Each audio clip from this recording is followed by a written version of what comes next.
ഇന്ന് അത്യാവശ്യം നല്ല എക്സൈറ്റഡ് ആയിട്ട് ഇരിക്കട്ടോ ഞാൻ. എന്താണെന്നല്ലേ, നിങ്ങൾ തമ്പനെയിൽ കണ്ടപ്പോൾ മനസ്സിലായിട്ടുണ്ടാവും. നമ്മളിന്ന് വന്നിട്ടുള്ളത് KTMൻ്റെ ഏറ്റവും പുതിയ 390 ആയിട്ടാണ്. ഇത് അഡ്വഞ്ചർ 390X ആണ്.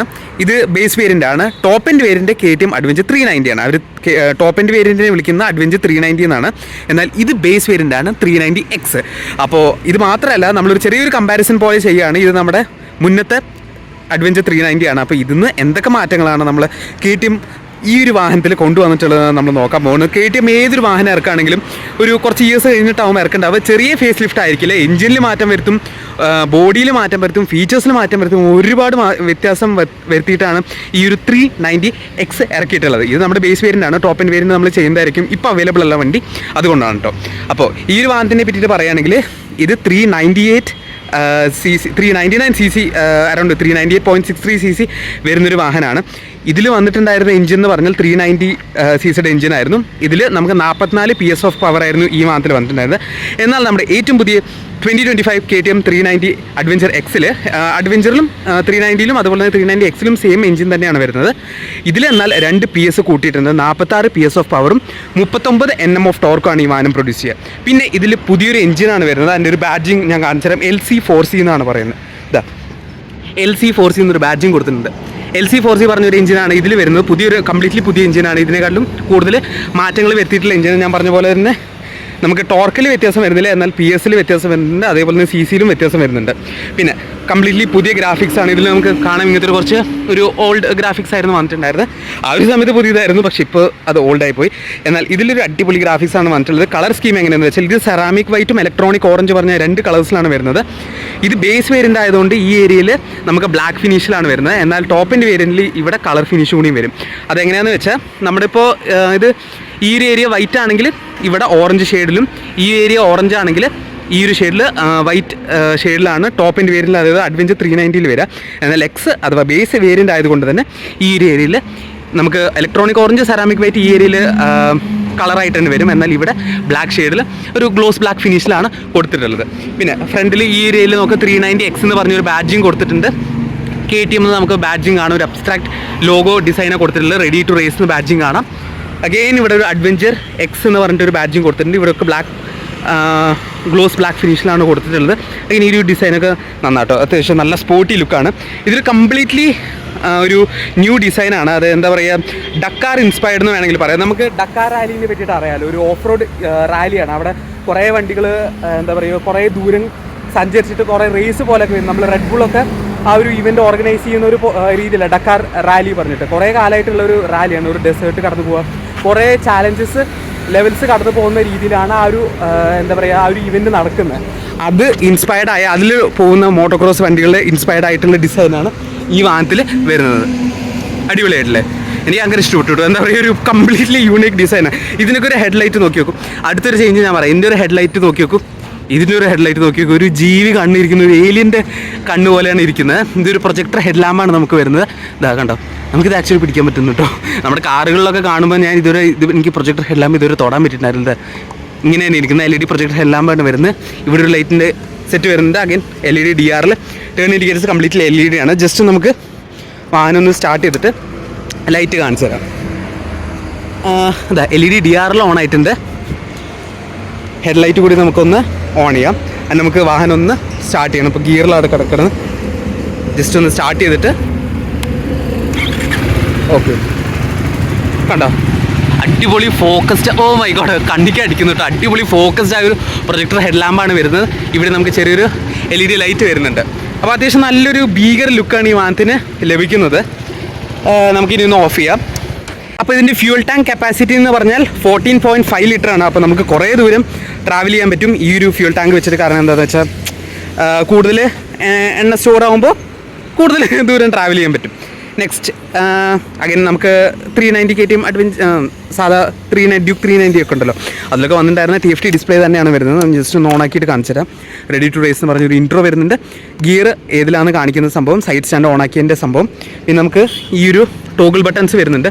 അത് ക്ലിക്ക് ചെയ്ത് കഴിഞ്ഞാൽ നമുക്ക് വേറെ ഓപ്ഷൻസൊക്കെ കിട്ടുന്നുണ്ട്. ഇതാക്കി കഴിഞ്ഞാൽ ABS ഡിസ്പ്ലേ മോഡ്, നമുക്കിതിൽ ഫോൺ പെയർ ചെയ്യാൻ പറ്റും, ക്ലോക്ക് ഡേറ്റ് അഡ്ജസ്റ്റ് ചെയ്യാൻ പറ്റും, ഷിഫ്റ്റ്, ഇതിൽ നമുക്ക് ക്വിക്ക് സെലക്ടർ വരുന്നുണ്ട്. അതേപോലെ തന്നെ ഇതിൽ വരുന്ന ഫീച്ചേഴ്സ് എങ്ങനെയാണെന്ന് വെച്ചാൽ ക്വിക്ക് ഷിഫ്റ്റർ വരുന്നുണ്ട്. അതെങ്ങനെയാണെന്ന് വെച്ചാൽ സ്ലിപ്പർ ക്ലച്ചും, അതായത് നമ്മൾ ക്ലച്ച് അമർത്താണ്ട് നമുക്ക് ഗിയർ ഡൗൺ ഷിഫ്റ്റും ചെയ്യാം, അതേപോലെ തന്നെ അപ്പ് ഷിഫ്റ്റും ചെയ്യാൻ പറ്റും. അപ്പോൾ അതിൻ്റെ ഗുണം എന്താണെന്ന് വെച്ചാൽ നമ്മൾ ആക്സലറേഷൻ സ്മൂത്ത് ആക്സലറേഷൻ ഉണ്ടാവും. ഇല്ലെങ്കിൽ നമ്മൾ ഇങ്ങനെ ഗിയർ ഷിഫ്റ്റ് ചെയ്യുമ്പോൾ ഒരു ക്ലച്ച് അമർത്തിയിട്ട് ചെയ്യുമ്പോൾ ഒരു വണ്ടിയിൽ ഇങ്ങനെ ഉണ്ടാവുമല്ലോ. ഇത് കുറയ്ക്കാൻ വേണ്ടിയിട്ട് നമുക്ക് ജസ്റ്റ് ഇങ്ങനെ മുകളിലേക്ക് തട്ടി കഴിഞ്ഞാൽ മതി, സ്മൂത്തായിട്ട് ഇപ്പോൾ ഹൈവേയിലൊക്കെ ഓടിക്കുകയാണെങ്കിൽ കയറി പോകാൻ പറ്റും. പിന്നെ ഇതൊരു ബേസ് വേരിയൻ്റ് ആയതുകൊണ്ട് തന്നെ നമുക്ക് ഇതിൽ അഡ്ജസ്റ്റബിൾ സസ്പെൻഷൻ വരുന്നില്ല. ടോപ്പ് എൻഡ് വേരിയൻറ്റിൽ നമുക്ക് ഫ്രണ്ടിൽ 30 ക്ലിക്കും പിന്നിൽ 20 ക്ലിക്കും സസ്പെൻഷനാണ് അഡ്ജസ്റ്റ് ചെയ്യാൻ പറ്റുക. പിന്നെ ഈ ഒരു വാഹനത്തിൻ്റെ ഫ്രണ്ട് വീൽ സൈസും വ്യത്യാസമുണ്ട് കേട്ടോ. നമ്മുടെ അഡ്വഞ്ചർ 390Xലും 390ലും രണ്ട് ഡിഫറെൻറ്റ് വീൽസാണ് വരുന്നത്. ഇതിലെന്തായാലും നമുക്ക് 19 ഇഞ്ചിൻ്റെ വീൽസാണ് വരുന്നത് അല്ലേ? ജസ്റ്റ് ഒന്ന് കൺഫേം ചെയ്യാം നമുക്ക്.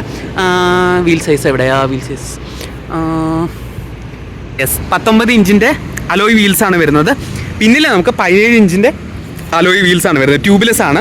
എന്നാൽ നമ്മുടെ ടോപ്പിൻ്റെ പേരിൽ നമുക്ക് സ്പോക്ക് വീൽസാണ് വരുന്നത്. പിന്നെ ഓൾ വീൽ ഡിസ്ക് ബ്രേക്ക് ആണ്. ഫ്രണ്ടിലും നമുക്ക് ഡിസ്ക് വരുന്നുണ്ട്, പിന്നിലും നമുക്ക് ഡിസ്ക് ബ്രേക്ക് വരുന്നുണ്ട്. പിന്നെ അടുത്തൊരു കാര്യം എന്താണെന്ന് വെച്ചാൽ ഈ ഒരു കണക്ടിവിറ്റിയുടെ കാര്യമായിരുന്നു ഞാൻ പറഞ്ഞത്. ഇത് മൊത്തം കംപ്ലീറ്റ് ചെയ്തില്ല.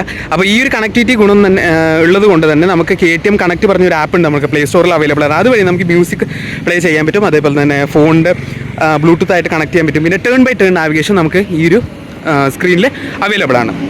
നെക്സ്റ്റ് നമുക്ക് ഹസാർഡ് ലൈറ്റ്സ് വരുന്നുണ്ട്. നമുക്ക് ഹസാർഡ് ലൈറ്റ് ഒന്ന് ഇട്ടിട്ട് എങ്ങനെയുണ്ടെന്ന് നോക്കാം. അത്യാവശ്യം നല്ല ഹൈലി മുകളിൽ കുറച്ചുകൂടി ലിഫ്റ്റ്, നമ്മുടെ പണ്ടത്തെ അഡ്വഞ്ചർ 390-നെക്കാട്ടിലും കുറച്ചുകൂടി മുകളിൽ ലിഫ്റ്റ് ചെയ്തിട്ടാണ് ഇത് വെച്ചത്. അപ്പോൾ കുറച്ചുകൂടി ബെറ്റർ വിസിബിലിറ്റി കിട്ടും. ഇത് ആക്ച്വലി LED തന്നെയായിരുന്നു, പക്ഷേ അതിനെക്കാട്ടിലും കുറച്ചുകൂടിയും ഒരു ഷാർപ്പ് ആൻഡ് ലിഫ്റ്റ് ചെയ്തിട്ട് വെച്ചത് കാരണം തന്നെ ഇറ്റ് ലുക്സ് നൈസ്. പിന്നെ ഫ്രണ്ടിൽ ഒരു മഡ് ഗാർഡ് കണ്ടോ? ഈ ഒരു എന്താ പറയുക, ഇത് പെട്ടെന്ന് ഈ വണ്ടി ലോഞ്ചായെന്ന് വിചാരിച്ചപ്പോൾ ഞാൻ വിചാരിച്ചു ഏതൊരു പുതിയ മോഡൽ ഇറക്കിയതാണ്. എന്നാൽ ഈ ഒരു വാഹനത്തിൻ്റെ ഫേസ് ലിഫ്റ്റാണ് ഇതെന്ന് ഞാൻ ഒട്ടും പ്രതീക്ഷിച്ചില്ല. കണ്ടോ, എന്ത് വലിയ ഫ്രണ്ടിലത്തെ ഒരു മഡ് ഗാർഡ് ഒരു രക്ഷയില്ല. അത്രയും ഡിസ്റ്റൻസിലാണ് ചെയ്തിട്ടില്ല. ഒരു കംപ്ലീറ്റ്ലി ന്യൂ ഡക്കാർ ഇൻസ്പയർഡ് റാലി ഇതാണ് വരുന്നത്. നമുക്ക് WPയുടെ അപ്പെക്സ് സസ്പെൻഷനാണ് ഇതിൽ വരുന്നത്. പിന്നെ ഒരു ഇമ്പോർട്ടൻറ്റ് ഫാക്ടർ എന്താണെന്ന് വെച്ചാൽ being A adventure vehicle obviously ഇതിൻ്റെ ഗ്രൗണ്ട് ക്ലിയറൻസ് മാറ്റർ ആവും. അപ്പോൾ 228 മില്ലിമീറ്ററാണ് ഈ വാഹനത്തിൻ്റെ ഗ്രൗണ്ട് ക്ലിയറൻസ് വരുന്നത്. പിന്നെ സീറ്റ് ഹൈറ്റ് അവർ ഒന്നുകൂടി കുറച്ചിട്ടുണ്ട്. ഞാൻ ആ വാഹനം ഓടിക്കുമ്പോൾ ഇത്രയും നല്ല ഉയരമായിരുന്നു കേട്ടോ. അപ്പോൾ അതിൻ്റെ വാഹനത്തിൽ നിന്നും സീറ്റ് ഹൈറ്റ് ഇതിലേക്ക് കുറച്ചിട്ടുണ്ട്. 825 മില്ലിമീറ്റർ ആയിട്ടാണ് കുറച്ചിട്ടുള്ളത്. എന്നാൽ 390 അഡ്വഞ്ചറിൽ ആക്ച്വലി 830-35 മില്ലിമീറ്റർ സംതിങ് ആണ് വരുന്നത്. അതിപ്പോൾ എൻ്റെ റിവ്യൂ ഇടുമ്പോൾ ഞാൻ ഒന്നുകൂടി ബെറ്റർ ക്ലിയർ ആയിട്ട് പറയാം. അപ്പോൾ പിന്നോട്ട് വരികയാണെങ്കിൽ നമുക്ക് കാണാം ഇതാ LED ടെയിൽ ലാംപ്സ് ആണ് വരുന്നത്. അഗൈൻ ടേൺ ഇൻഡിക്കേറ്റേഴ്സും ഇറ്റ് ലുക്സ് റിയലി ഗുഡ്. പിന്നെ ഈ ഒരു സംഭവത്തിൽ വരുന്ന ഗ്രാബ് ഹാൻഡിൽ തന്നെയാണ്. അതായത് ഗ്രാബ് ഹാൻഡിൽസ് പിന്നിൽ ഇങ്ങനത്തെയാണ് വന്നിട്ടുണ്ടായിരുന്നത്. എന്നാൽ ഇതിൽ നമുക്ക് കണക്ട് ചെയ്യാത്ത രീതിയിലാണ് ഗ്രാബ് ഹാൻഡിൽസ് ഡിസൈൻ ചെയ്തിട്ടുള്ളത്. ഇങ്ങനെ വന്നിട്ട് ഇവിടെ എൻഡ് ആവും. അതേപോലെ ചെറിയൊരു സ്പേസ് കൊടുത്തിട്ട് പിന്നെ ഈ ഒരു ഏരിയ ഒക്കെ കാണാൻ നന്നായിട്ടുണ്ട്. ഈ ഒരു ഏരിയ വേണമെങ്കിൽ നമുക്ക് എന്തെങ്കിലും ആ വണ്ടിയിൽ വെച്ചിട്ടുള്ള പോലെ തന്നെ സെറ്റപ്പ് ചെയ്തിട്ട് ആക്സസറി ഫിറ്റ് ചെയ്ത് കഴിഞ്ഞാൽ എന്തെങ്കിലും റൈഡിനൊക്കെ പോകുമ്പോൾ കൂടുതൽ ലോങ് ജേണിയൊക്കെ പോകുമ്പോൾ എന്തെങ്കിലും വെക്കാൻ ഉള്ളൊരു ഓപ്ഷൻ കൊടുത്തിട്ടുണ്ട്. പിന്നെ അത്യാവശ്യം നല്ല ട്രെഡുള്ള വീൽസാണ് കൊടുത്തിട്ടുള്ളത്. അഗൈൻ ഹ്യൂജ് സാരി ഗാർഡാണ് ഇവിടെ സൈഡിൽ വെച്ചിട്ടുള്ളത്. പിന്നെ നെക്സ്റ്റ് ഒരു കാര്യം എന്താണെന്ന് വെച്ചാൽ ഇതിലുള്ള പോലെ തന്നെ ഗ്രിപ്പുള്ള ഫുട്ട് റെസ്റ്റ് ആണ് കൊടുത്തിട്ടുള്ളത്. അഗൈൻ ഗ്രിപ്പുള്ള ബ്രേക്ക് പെഡൽസ് ആണ് കൊടുത്തിട്ടുള്ളത്. കണ്ടത് ചെറിയൊരു പല്ല് പോലെ കൊടുത്തിട്ടുള്ളത് കാരണം തന്നെ നമ്മുടെ ഷൂസ് ഇതിൽ ഫിറ്റായിട്ടിരിക്കും. അതുപോലെ ഈ ഏരിയയിൽ പിന്നത്തെ പില്ലിയൻ പാസഞ്ചറിന് അങ്ങനെ കൂടുതൽ ട്രെഡ് കൊടുത്തിട്ടില്ല. എന്നാൽ ഇതിൽ നമ്മുടെ ബൂട്ടൊക്കെ വയ്ക്കുമ്പോൾ സേഫ് ആവാൻ വേണ്ടിയിട്ടുള്ള സംഭവം കൊടുത്തിട്ടുണ്ട്. അതേപോലെ ഈ ഏരിയയിൽ നോക്കുകയാണെങ്കിലും അതേ സംഭവങ്ങളാണ് കൊടുത്തിട്ടുണ്ട്. പിന്നെ നമുക്ക് സൈഡിൽ ഗാർഡ് കൊടുത്തിട്ടുണ്ട്, ക്രാഷ് ഗാർഡ് പോലെ സംഭവങ്ങൾ. അഗൈൻ വേറെ കാര്യങ്ങൾ പറയുകയാണെങ്കിൽ ഇറ്റ് ലുക്സ് റിയലി ബ്യൂട്ടിഫുൾ. കുറച്ചുകൂടി ഒരു ഹ്യൂമങ്കസ് ആയിട്ട് വലിയൊരു വണ്ടി ഓടിക്കുന്നൊരു ഫീലാണ് നമുക്ക് ഫീൽ ചെയ്യുക. ഇത് more than the earlier adventure 390. പിന്നെ സീറ്റിൻ്റെ കാര്യത്തിലും ഡിഫറൻസ് വന്നിട്ടുണ്ട്. പണ്ടത്തെ സീറ്റ് ഇങ്ങനെയായിരുന്നു. എന്നാൽ ഇതിൽ കൂടുതൽ ഡിസൈനൊന്നുമില്ല. ഒരു സിമ്പിൾ സീറ്റാണ്, സിമ്പിൾ ആൻഡ് ബ്യൂട്ടിഫുൾ സീറ്റാണ് കൊടുത്തിട്ടുള്ളത്. പിന്നെ അവിടെ നമുക്കൊരു ഗ്രാബ് എന്താ പറയുക, ഒരു ഹാൻഡിൽ പോലത്തെ സംഭവം കൊടുത്തിട്ടുണ്ട്. അഗെയിൻ E20 പെട്രോളിൻ്റെ ബാഡ്ജും കൊടുത്തിട്ടുണ്ട്. ഫ്യൂൾ ടാങ്ക് ഇവിടെയാണ് വരുന്നത്, നിങ്ങൾക്ക് അറിയുന്ന പോലെ തന്നെ. നെക്സ്റ്റ് ആ ഒരു കൊൺസോളിൻ്റെ ഈ ഒരു ഏരിയയിൽ നോക്കുകയാണെങ്കിൽ ഇതിൻ്റെ ഗ്ലാസ് സൈഡ് മിറേഴ്സ് ഇങ്ങനെയായിരുന്നു വന്നിട്ടുണ്ടായിരുന്നു. എന്നാൽ it's much more changed in this one. വേറൊരു കാര്യം കൂടി നോട്ടീസ് ചെയ്തത് എന്താണെന്ന് വെച്ചാൽ ഈ ഒരു കീ ആണ്. ഇത് കണ്ടോ, it's just not like a normal key. ഇത് കണ്ടോ, ഇങ്ങനെയാണ് കീ വരുന്നത്. ഞാൻ പെട്ടെന്ന് വിചാരിച്ചു ഇതെന്ത് ചിലപ്പോൾ കീ ചെയിൻ ആയിരിക്കുന്നു, പക്ഷെ അങ്ങനെയല്ല. ഇതൊന്ന് പുള്ളി ചെയ്ത് കഴിഞ്ഞാൽ നമുക്ക് കീ ആയിട്ടാണ് ഇത് വരുന്നത്. ഒരു കൈ കൊണ്ട് നമുക്ക് ഇങ്ങനെ ഇത് ആക്ച്വലി കീ ആണ്. ഇറ്റ്സ് നൈസ്, സേഫാണ്. കാരണം കീ ഒന്നും കൊറോസീവായിട്ട് പുറത്തത്തെ ഒരു എൻവയൺമെൻറ്റായിട്ട് ചൂടായിട്ട് ഈ ഏരിയയിലൊന്നും കൊറോസീവ് അല്ലെങ്കിൽ തുരുമ്പ് പിടിക്കേണ്ട രീതിയിൽ ഇറ്റ്സ് നൈസ്. കാരണം പ്രൊട്ടക്റ്റായിട്ട് ഇരിക്കും കീയുടെ ഫ്രണ്ടിലത്തെ ഒരു മെറ്റൽ പാർട്ട്. നെക്സ്റ്റ് ജസ്റ്റ് ഒന്ന് സ്റ്റാർട്ട് ചെയ്ത് കഴിഞ്ഞിട്ട് ഇവിടെ ഡിപ്പർ ലൈറ്റ്സ് ഇവിടെയാണ് വരുന്നത്. അഗൈൻ ടേൺ ഹസാർഡ് ലൈറ്റ്സിൻ്റെ ഇവിടെ വരുന്ന ഈ ഓപ്ഷൻസ് കൺട്രോൾ ചെയ്യാൻ വേണ്ടിയിട്ട്. ഹോൺ നമുക്ക് നോക്കാം, ടേൺ ഇൻഡിക്കേറ്റേഴ്സ് ഇവിടെയാണ് വരുന്നത്. ഹോണ് അഗൈൻ അത്യാവശ്യം നല്ല ലൗഡ് ഹോണാണ് വരുന്നത്, ലൗഡ് ആൻഡ് ഷാർപ്പ്. ഈ ഏരിയയിൽ നോക്കുകയാണെങ്കിൽ സ്റ്റാർട്ടിൻ്റെ ഓപ്ഷനും ഈ ജസ്റ്റ് ഒന്ന് സ്റ്റാർട്ട് ചെയ്യാനുള്ള ഓപ്ഷനും അഗൈൻ ബ്രേക്ക് ഫ്ലൂയിഡിൻ്റെ കാര്യങ്ങളും. പിന്നെ നമുക്ക് ഇവിടെ വിൻ പ്രൊട്ടക്ടർ പോലെ നമ്മുടെ കയ്യിന് വിൻ പ്രൊട്ടക്ടേഴ്സ് ആയിട്ട് ഇവിടെ കൊടുത്തിട്ടുണ്ട്. പിന്നെ ഇവിടെ വലിയൊരു സൺവൈസറും കൊടുത്തിട്ടുണ്ട്.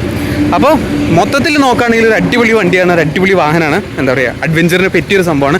നമുക്ക് ജസ്റ്റ് ഒന്ന് എഞ്ചിൻ ഒന്ന് റെവ് ചെയ്തിട്ട് വീഡിയോ എൻഡ് ചെയ്യാം. അപ്പോൾ എഞ്ചിൻ്റെ റെവിങ്ങിൻ്റെ കാര്യം പറഞ്ഞപ്പോഴാണ് ഞാൻ ഓർത്തത്, എക്സോസ്റ്റിൻ്റെ പൊസിഷൻ അവർ മാറ്റിയിട്ടുണ്ട്. കണ്ടോ, ഇവിടെ ആയിരുന്നു മുന്നേ എക്സോസ്റ്റ് പൊസിഷൻ വെച്ചിട്ടായിരുന്നു കുറച്ചുകൂടി ലിഫ്റ്റ് ചെയ്തിട്ട്, കാരണം ഓഫ് റോഡ് പോകണ്ടേ. എന്നാൽ എന്തുകൊണ്ട് പിന്നെയും KTM ഇങ്ങനെ വെച്ചു? നമ്മൾ വിചാരിക്കാം അപ്പോൾ വെള്ളത്തിൽ കൂടെയൊക്കെ പോകുമ്പോൾ റിവർ ക്രോസിംഗ് ഒക്കെ ചെയ്യുമ്പോൾ വെള്ളം കയറില്ല, എക്സോസ്റ്റ് ഇല്ല. അല്ലെങ്കിൽ സ്പെഷ്യൽ വാൾവ് ഇതിൻ്റെ ഉള്ളിൽ സെറ്റപ്പ് ചെയ്തിട്ടുണ്ട്. അപ്പോൾ വെള്ളം കയറില്ല ഉള്ളിലേക്ക്, ഉള്ളിലത്തെ വെള്ളം പുറത്തേക്ക് വരും. അപ്പോൾ ആ ഒരു കാര്യം KTM ചിന്തിച്ചിട്ടാണ് ചെയ്തിട്ടുള്ളത്. പിന്നെ KTM ഇതിനെ വിളിക്കുന്ന പേരെന്ന് വെച്ചാൽ അണ്ടർബെല്ലി എക്സോസ്റ്റ് എന്നാണ്. കാരണം നമ്മൾ ഇരിക്കുന്നതിൻ്റെ നമ്മുടെ ഏരിയയിൽ നിന്ന് താഴെ ആണല്ലോ ഇത് ഇരിക്കുന്നത്. അപ്പോൾ അണ്ടർബെല്ലി എക്സോസ്റ്റ് എന്നാണ് വിളിക്കുന്നത്. നെക്സ്റ്റ് അഗൈൻ കൂളിൻ്റെ ഓപ്ഷൻ കാണുന്നുണ്ട്. നമുക്കൊന്ന് എൻജിൻ ഒന്ന് റെവ് ചെയ്യാം.